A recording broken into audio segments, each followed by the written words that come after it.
menceritakan sebuah cerita berlatar kehidupan sebuah kampung di masa pergerakan melawan penjajah Belanda di tahun 1930-an. Kehidupan di kampung ini bernuansa pedesaan yang permukaannya menampakkan kehidupan yang harmonis, tetapi sebenarnya menyimpan potensi konflik laten sepanjang waktu. Cerita ini mencoba menggambarkan situasi dua keluarga bertetangga dengan latar belakang dan komposisi anggota yang berbeda, yaitu keluarga Doni dan istrinya tanpa anak, serta keluarga Puncung, seorang muda beranak satu dengan seorang putri remaja. Pokok cerita adalah masuknya dua orang ke dalam sebuah keluarga itu dalam waktu hampir bersamaan, yaitu Dewo, seorang mahasiswa tokoh pergerakan, dan Menyut, seorang pelayan yang bercita-cita besar turut terlibat dalam perjuangan. Panggung dibagi menjadi dua. Sisi pertama adalah panggung di mana rumah Doni, dan sisi kedua adalah panggung di mana rumah keluarga Puncung berada. Sebenarnya sudah lama saya ingin kemari, tetapi Pak Puncung kok kadang sibuk terus. Saya ini memang selalu sibuk. Ya kalau seandainya Pak Puncung tidak sibuk, Ya kenapa? ya tiap pagi kita bisa ngobrol seperti ini dan minum kopi, Pak. Tapi kalau saya tidak sibuk, berarti saya tidak kerja. Kalau saya tidak kerja, artinya saya tidak punya uang. Kalau saya tidak punya uang, saya tidak akan mampu membeli gula. Apalagi kopi untuk tamu-tamu saya. Jadi Kalau Pak Puncung sibuk, ya Pak Puncung tidak akan sempat untuk membuatkan minum untuk tamu-tamunya. Bukan begitu, Pak. Pak, bukan begitu. Anda bilang apa tadi? Langit itu begitu indah. Seandainya tak ada yang cerewet. Tapi langit kan diciptakan untuk orang yang cerewet.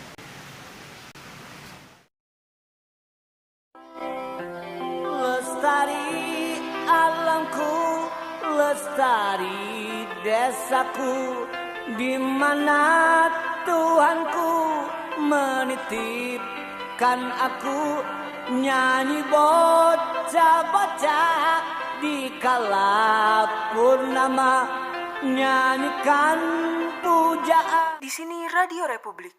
Maaf, di sini Radio Gelap. Saya membacakan ini berita untuk Anda. Telah dikabarkan dari Batavia Radio bahwa sosial berita seperti tidak ada acara lain saja. ini berita sungguh sangat penting. Mengingat kondisi negeri yang semakin tidak menentu, diharapkan ini berita sampai ke telinga setiap penduduk di penjuru negeri. Pak Puncung, kemari cepat, ada berita sangat menarik. Ini tidak boleh dilewatkan.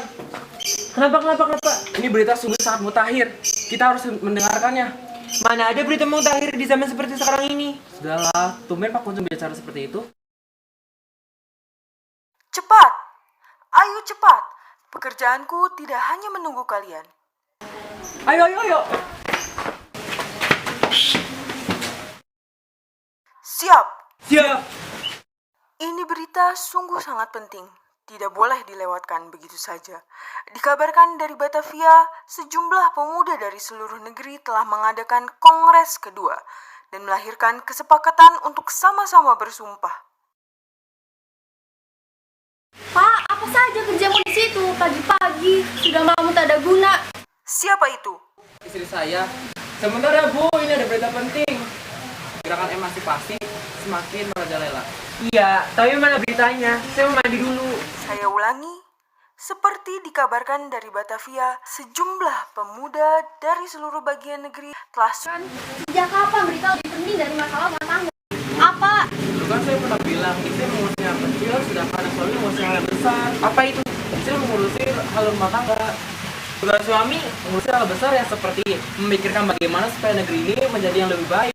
Hanya berpikir, dasar laki-laki nggak berguna. Kerjanya cuma ngelamun dan mendengar radio saja. Diam Pak, karena saya mau ngomong sama dia. Pak Puncung, kenapa Bapak malah mengajari suami saya yang tidak-tidak? Dengar radio kan bisa kapan-kapan. Sekarang waktunya orang sibuk, waktunya kerja. Malah nongkrong di depan radio. Loh? Loh kenapa? Bapak nggak terima? Buktinya punya radio sendiri di rumah. Kok bisa-bisanya mendengar radio di rumah orang? Dasar kulit. Saya mandi dulu ya. Sembunyi.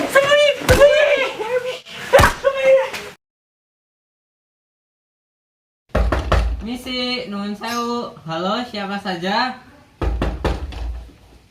Permisi, saya tergesa-gesa loh. Mungkin rumah ini kosong.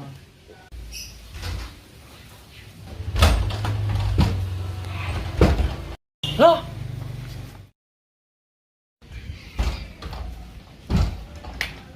Bung, kalau saya diperkenankan bertanya, Bung ini siapa? seperti Bapak lihat, saya hendak berkunjung mencari tempat berlindung. Saya dikejar-kejar mahasiswa saya. Bapak siapa? Saya pemilik rumahnya. Waduh, lepaskan. Oh, Bapak, aku menemukan tuan rumah yang baik dan teladan yang mau memberikan perlindungan pada perjuang sepertiku. Pak, itu teh ada apa ya? Bentar, dengerin deh. Kalau sudah lama ia mengenal Pak Kuncung, ia akan kesulitan mengucapkan kata-kata bijak tadi. Iya bener banget Pak. Udah Bu, saya ke Pak Kuncung dulu ya. Yaudah sana. Masih terlalu pagi untuk bertamu. Silakan duduk. Pagi-pagi sudah membuat orang seluruh dunia terkejut. Kemenangan besar harus dirayakan. Negeri ini akan menuju kemenangan besar sekali. Negeri ini akan segera merdeka, tidak lagi terjajah seperti selama ini.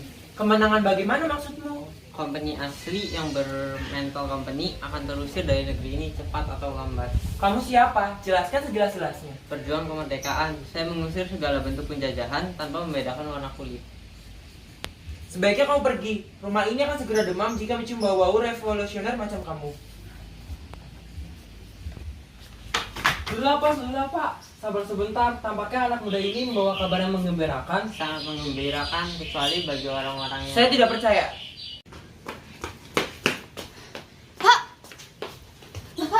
Pak, tolong Pak, Putri takut. Ada apa? Ada apa anakku sayang? Kamu kan mestinya masih di sekolah. Tolong Pak, Putri takut. Iya, ada apa? Cepat katakan. Putri dikejar-kejar Pak, Putri takut. Dikejar? Siapa yang mengejar? Sembrono. Berani-beraninya mengganggu anaknya Pak Kuncung. Siapa yang mengejarmu? Cacing Pak. Lucu sekali. Itu dari sekolah. Itu yang mau Putri ceritakan. Saya tahu apa yang akan diceritakan. Kota kisruh kan, kota kacau. Iya, Banyak mahasiswa berkeliaran. iya, Karena keadaan kacau, banyak mahasiswa berkeliaran. Sekolah di Putri ditutup. betul itu. Lalu apa hubungannya dengan cacing? Untuk Anda jelas dekat hubungannya dengan cacing. Jangan main-main. Saya bersungguh-sungguh. Sudah. Ini yang sejak tadi ingin saya ceritakan.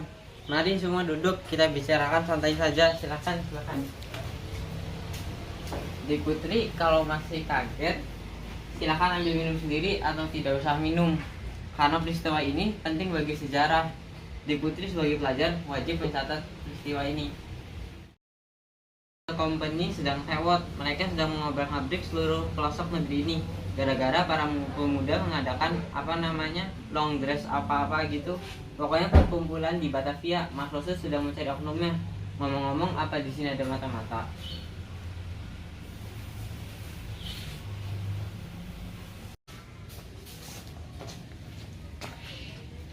Apa ada di sini tempat untuk bersembunyi?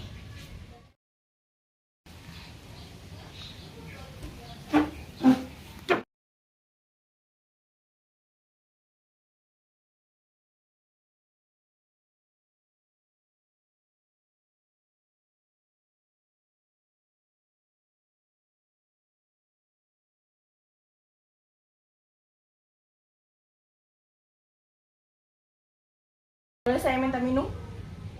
Ambilkan minum. Ambilkan minum.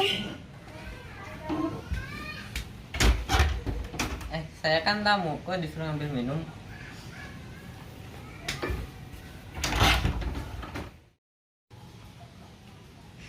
Kamu ini habis tertembak? Nanti saya ceritakan. Saya mau minum dulu. Kamu sendirian? Nanti saya ceritakan. Saya mau minum dulu. Kalau dari pakaiannya mah, pasti kamu mahasiswa ya? Nanti saya ceritakan. Saya juga mau minum dulu. Ternyata mahasiswa hanya bisa ngomong itu saja. Gawat, istri saya!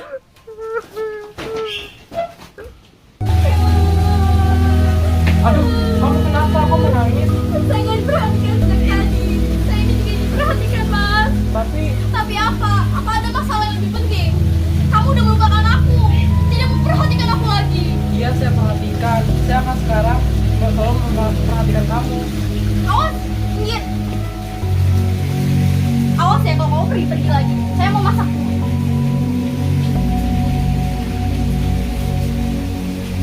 Awas kamu kalau pergi. Iya, saya akan tidak pergi lagi.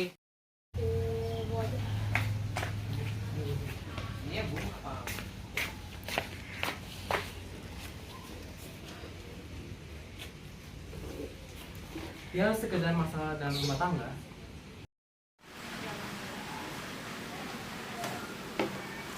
Diminum dulu. Ah iya.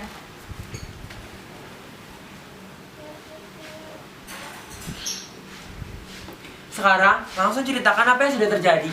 Apakah kamu tertembak? Kenapa bisa sampai di sini? Sebetulnya siapa namamu? Nama saya Dewo. Saya sampai di kota ini untuk sembunyi. Saya terlibat dalam kongres di Batavia. Akan tetapi, mahasiswa terus mengobrak-abrik seluruh pelosok negeri. Saya bertemu dengan mahasiswa tadi waktu saya makan bakso. Saya lari dengan secepat-cepatnya hingga sampai di sini.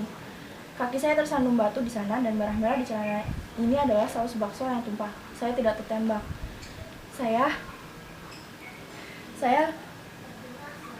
Waduh, pingsan. belum.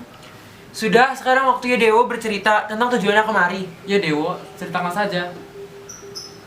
Begini, kami kesini memang mau sembunyi. Kami. Iya, kalau di sini aman, kami semua akan sembunyi di sini. Jangan khawatir, kami bayar. Perjuangan tidak ada yang gratis. Kalau begitu, di rumah saja. Rumah saya bisa menampung orang sebanyak-banyaknya dengan fasilitas yang tak tertandingi. Di rumah saya juga bisa, suasananya lebih enak. Ada suara burung, ayam, pokoknya suasana alam deh menjadi prioritas kami. Apalagi ini demi kemerdekaan. Hei mas, kamu masih di tempat kan? Awas kalau ke rumah tetangga itu lagi. Masih! Ya, sebetulnya bagi saya, kemerdekaan itu tidak banyak berarti sih. Namun, untuk menyukseskan kemerdekaan, jelas, saya ingin berperan aktif. Iya, saya juga ingin berperan aktif. Karena itu tujuan saya kemari. Saya kan belum ditanya toh. Tujuan saya ke sini adalah mencari kerja. Loh? Saya ingin memerdekakan negeri ini dengan cara lain, mengurangi pengangguran. Cara yang terbaik untuk mengurangi pengangguran adalah Berbelit-belit. berbelit-belit adalah sikap khas kebanyakan pamong. Saya ingin menjadi pamong praja. Saya ingin memulainya dari pembantu rumah tangga. Perjuang kemerdekaan kok melamar jadi pembantu? Sok tahu lagi. Saya ingin berjuang dari bawah. Seperti pelamar yang lain, sok tahu adalah yang utama. Bukan begitu, Bung Dewo? Begini saja, karena ada 2 rumah dan ada 2 pendatang, lebih baik dibagi saja. Setiap orang hendak bersuara. Rencananya kan negeri ini adalah negeri demokratis. Kan masih rencana. Tapi perlu latihan sejak dini, biar nanti tidak kagok dan tidak menjadi penyelewengan. Betul, kita harus latihan. Karena pemilik rumah ini punya rezeki yang agak lebih, tentunya pemilik rumah ini mampu membayar. Karena itu, Bung Menyut bekerja pada pemilik rumah ini. Setuju. Kata itu jangan terlalu sering diucapkan, berbahaya bagi negeri ini kelak. Dan saya kos di rumah itu, karena bernuansa alam, jadi sedikit berbau gerilya. Ini berita penting. Saya akan mengulangi lagi berita yang tadi tertunda. Dikabarkan dari Batavia, sejumlah pemuda dari seluruh bagian negeri telah berhasil menyelenggarakan kongres.